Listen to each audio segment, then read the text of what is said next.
Not have known this, there are hundreds of unidentified remains here in Pima County. They're called Jane Does. To help solve the problem, the Pima County Medical Examiner's office is using a new method to help identify remains. The goal, to give their loved ones, of course, peace of mind. News for Tucson's Lupita Murillo goes in depth live from the Medical Examiner's office on the south side with more. Lupita.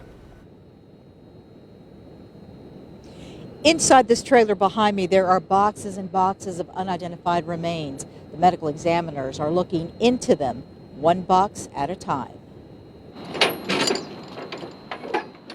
Dr. Bruce Anderson is a forensic anthropologist with the Medical Examiner's Office. He works to identify human remains found in and around Pima County, to include the remains of John and Jane Does in these boxes. We're able to identify men and women now whose own DNA was not in the FBI's database, whose family members have taken one of these ancestry kits. Those kits, such as Ancestry.com and 23andMe, include DNA from family members across the country that go into a familial public database, otherwise called Investigative Genetic Genealogy, or IgG. We give them a blood sample or a bone sample from a John Doe or a Jane Doe here.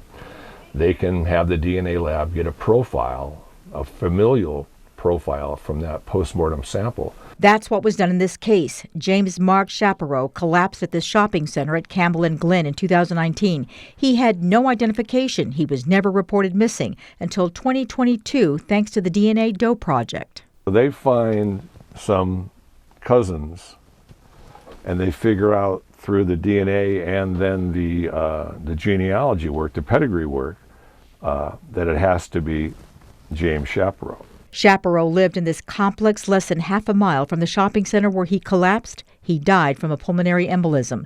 This man was found dead in 2002 in a motel in Nogales, Arizona. He told the desk clerk he was getting medical treatment in Mexico. The name he used was an alias, so when he died, no one had any idea who he really was.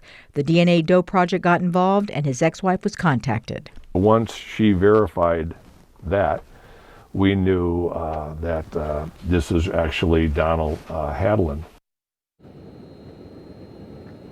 Dr. Anderson is also working on homicide cold cases. Reporting live from the south side, Lupita Murillo, News for Tucson.